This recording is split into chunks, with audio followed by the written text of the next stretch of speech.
Vêtus de noir, en guise de tristesse, des acteurs de la société civile organisent la riposte face à ce qu'ils considèrent comme une agression de la part du ministre de l'administration territoriale.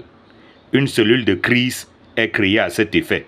La cellule de crise est une unité qui est mise en place pour réfléchir, pour voir quelles sont les réponses appropriées. Qu'est-ce que nous faisons lorsque nous sommes attaqués et comment est-ce que nous répondons à la menace qui pèse sur nous?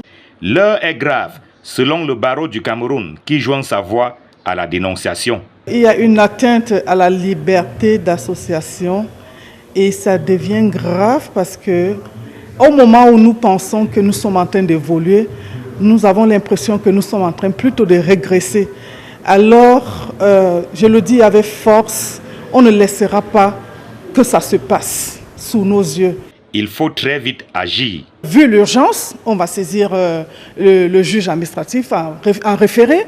Et dans la même veine, nous allons déposer un recours gracieux préalable. Et dans les délais, s'il n'y a pas de réaction de l'administration, on va saisir le tribunal administratif. Pour les organisations de la société civile réunies à Yaoundé, le MINAT n'est pas du tout dans son rôle.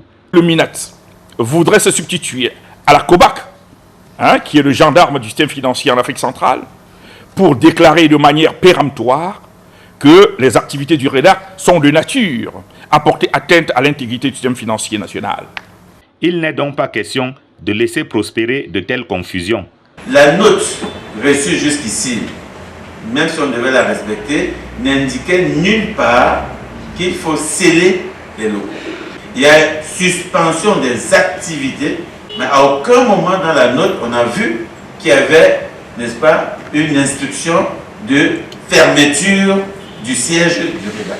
En plus des actions en justice, une pétition au niveau national et international est lancée afin de recueillir des signatures qui pourraient faire fléchir Paul Atanga Ndji.